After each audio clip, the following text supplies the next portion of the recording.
जय हिंद दोस्तों, आप देख रहे हैं वसुधैव कुटुंबकम चैनल। और इस वसुधैव कुटुंबकम चैनल के द्वारा जैसा कि आप जानते हैं कि सनातन संस्कृति का उत्थान कैसे हो, सनातन संस्कृति के उत्थान में क्या किया जाना चाहिए, इसके लिए वसुधैव कुटुंबकम चैनल एक साक्षात्कार कार्यक्रम रखता है जिसमें निःशुल्क श्रीमद् भागवत गीता का वितरण करता है।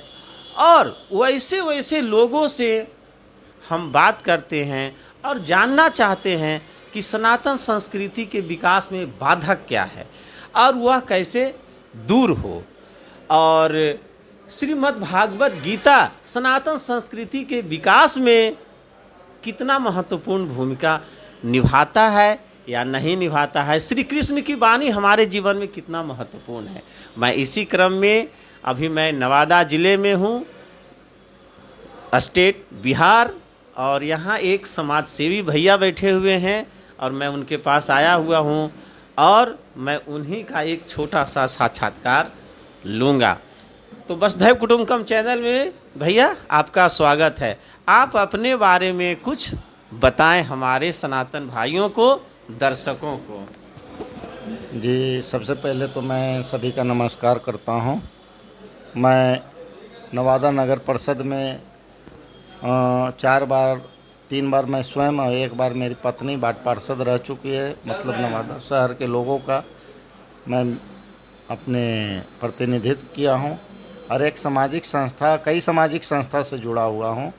एक सामाजिक संस्था है हमारी अज्ञात शव दाह संस्कार समिति, जिसमें सनातन धर्मी का जो भी ज़िले में प्राप्त बॉडी होता है अज्ञात, वो पुलिस डिपार्टमेंट अपना सब काम कर करके पोस्टमार्टम करा करके वो लाश हम लोगों की संस्था को हैंडओवर करती है।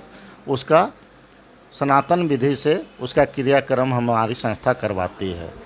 जी दोस्तों, सनातनियों ज़रा सोचिए, भैया ने जो एक एक शब्द बोले, लावारिस सब स्वयं जहाँ मिलता है, प्रशासन के द्वारा सूचित किया जाता है या किसी और भी थर्ड व्यक्ति के द्वारा भी सूचित किया जाता है, तो भैया अपने लाव लश्कर के साथ जाते हैं और उस सब को सनातन विधि से संस्कार क्रिया करते हैं।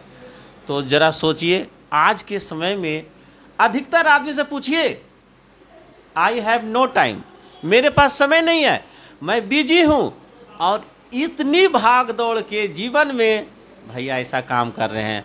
तो इसी को तो समाज सेवा कहते हैं और इसी को सच्चा सनातनी कहते हैं। भैया अच्छा भैया, एक चीज़ मैं जानना चाहता हूँ, आपकी शिक्षा कहाँ तक हुई? ग्रेजुएशन है मेरी, शिक्षा स्नातक है। पिताजी का नाम? पिताजी का नाम श्री वीरेंद्र कुमार, वो शिक्षक थे। दादा भी हमारे शिक्षक थे। जी जी जी। और मैं ग्रेजुएशन करके समाज सेवा के क्षेत्र में उतरा। वो अज्ञात शव दाह संस्कार समिति के अलावा एक और संस्था से जुड़ा हुआ है जो ज़रूरतमंदों को ब्लड भी डोनेट करती है। वो संस्था भी बहुत बड़ा नहीं हो पाया है, कुछ लोगों का है, लेकिन जो भी है उतने लोग में ही समाज सेवा हो रहा है। जी, समाज सेवा छोटा हो बड़ा हो, वो तो समाज सेवा ही होता है, और वो भी खास करके सनातन की समाज सेवा, सनातनी। तो खैर, समाज सेवक जो होते हैं वो किसी के बंधे हुए नहीं होते हैं। भैया एक चीज़ और जानना चाहते हैं, मैं जानना चाहता हूं कि आपका गोत्र क्या है? गोत्र बताऊं तो मतलब नहीं समझ पा रहा हूं गोत्र। अच्छा, जैसे कोई कहते हैं कि हम कश्यप गोत्र हैं, कोई कहते हैं भृगु गोत्र हैं, तो इस तरह के एक शब्द हमारे सनातन संस्कृति में आते हैं। गोत्र के बारे में तो पता नहीं, कोई बात नहीं। संवैधानिक व्यवस्था में जी मेरी जाति लिखी जाती है। नहीं पूछ रहे हैं भैया, गोत्र हमको नहीं पता है, लेकिन संवैधानिक व्यवस्था में मेरी जाति लिखी जाती है कुशवाहा। अच्छा, जी जी, ठीक ठीक। क्योंकि हमारा तो मकसद ही है कि जाति व्यवस्था खत्म हो जाए तो ज़्यादा बढ़िया रहे, ना खत्म हो तो कम से कम इतना कम जाए कि माने इसका क्या कहें, नामो निशान ना रहे, क्योंकि यह बहुत ही हानिकारक साबित हो रहा है हमारे देश के लिए, हमारी संस्कृति और सभ्यता के लिए। भैया एक प्रश्न, भगवान श्री कृष्ण का नाम जब उच्चारण कोई करते हैं या आप देखते हैं तो क्या दिमाग में सोचते हैं भगवान श्री कृष्ण के बारे में? जरा कुछ अनुभव बताएं। श्री कृष्ण तो जो भी लोग हैं उनको एक भगवान का दर्जा दिया गया है, जी जी। लेकिन सनातन संस्कृति में वो पृथ्वी पर पैदा लिए, अच्छा। पृथ्वी पर पैदा लिए और उनके बारे में जो हम लोग पढ़े हैं या जाने हैं, जो पढ़ के जाने हैं, जी जी। जो लिखा हुआ अब तक जो हम लोग को मिला है कि मतलब अलग अलग काल में, बाल्यकाल में, किशोर काल में, युवावस्था में या और अवस्था में अलग अलग लीला किए हैं। जी जी। वो जो सामाजिक बंधन को मजबूत करता है और जो श्रेष्ठता वाली बात है कि हम श्रेष्ठ हैं कि वो श्रेष्ठ है, वो श्रेष्ठता वाली बात तो उनके दिमाग में कभी नहीं आती है। बिल्कुल सही बोले भैया, एकदम। तो वो समाज के हर एक तबके के लोगों को, गरीब हो चाहे तथाकथित जो अपने आप को बहुत ज़्यादा शिक्षित या अन्य ब्राह्मण समझते हों, सबको जो ब्रह्म का ज्ञान रखते हों, जी जी, सबको वो साथ लेकर के चले और सबको किसी में उनके जीवन शैली में ये एहसास नहीं होने दिए कि मेरा किसी के साथ संबंध नहीं है। हम जो उच्च लोग बुलाएगा तो उसी के शरण, उसी का कल्याण करेंगे। उनका ऐसी कोई बात नहीं थी, लीला उनका तो अपरंपार है। बिल्कुल बिल्कुल बिल्कुल। सनातनियों, मेरे भाई भैया जो बोल रहे हैं उनके एक एक शब्द को नोट करने वाली बात है। भगवान श्री कृष्ण की छवि हरेक लीला में ऊंच नीच, छुआछूत, भेदभाव कहीं नहीं, हर को सम्मान और हर को कर्म से उन्होंने जोड़ा कि कर्म करें, कर्म महान है, जैसा कर्म है वैसा फल मिलेगा। भैया भी तो यही बता रहे हैं, तो बहुत ये तो सराहनीय है भैया जो बताए, इसका मैं नमस्कार करता हूँ भैया। लेकिन एक प्रश्न तो मैं आपसे पूछूंगा हूँ, क्योंकि आप एक बहुत लंबे समय से सोशल वर्किंग में रहे हैं, आम पब्लिक में रहे हैं, जनमानस में रहे हैं। ये जो जाति प्रथा हमारी सनातन संस्कृति में है भैया, ये कहीं न कहीं मैंने सनातन संस्कृति को कमज़ोर कर रहा है। तो आपके दिमाग में क्या चलता है, यह रहे या ना रहे? आप क्या सोचते हैं? अगर ना रहे तो क्या किया जाए कि ना रहे, और अगर रहे तो क्यों रहे? हमको थोड़ा सा अपना विचार दें। सबसे पहली बात तो है कि एक सवाल जो है हिंदुस्तान के परिप्रेक्ष्य में, भारत के परिप्रेक्ष्य में, ये बहुत बड़ा मुश्किल वाला सवाल है जी। मेरा मानना है कि जातीय व्यवस्था समाप्त हो।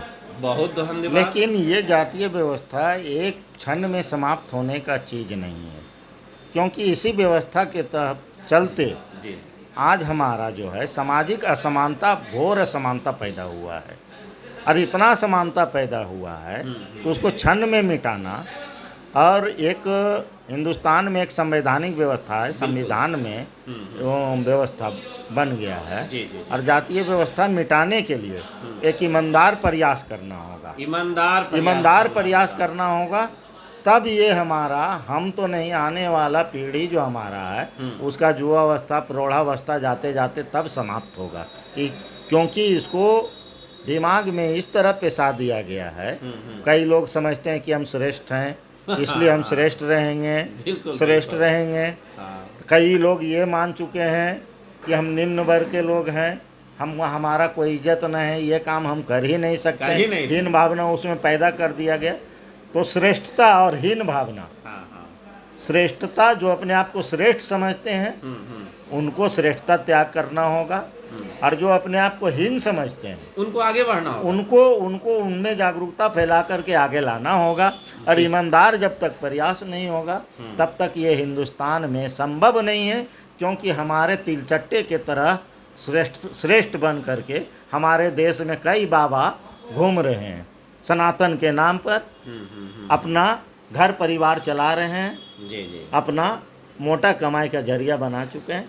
इसलिए सनातन संस्कृति को बचाने के लिए जो श्रेष्ठ हैं वो अपना श्रेष्ठता त्याग करें, और जो नीचे तबके के लोग हैं, नीचे जाति से मैं नहीं बोल हाँ, जाति से नहीं बोला, कर्म से बोल रहे हैं। कर्म से जो नीचे तबके के लोग हैं उनको आगे जो बढ़ाएं। श्रेष्ठ लोग हैं उनको अपना श्रेष्ठता त्याग करके उनमें जागरूकता पैदा करके ये बताना होगा कि आप भी श्रेष्ठ हो सकते हैं। बिल्कुल, कर्म बिल्कुल। से श्रेष्ठ हो सकते बिल्कुल, हैं, बिल्कुल। इससे श्रेष्ठ हो सकते हैं। जी जी दोस्तों, भैया का सीधा यही कहना है। पहले तो इन्होंने जवाब दिया कि हाँ, जाति व्यवस्था खत्म होनी चाहिए।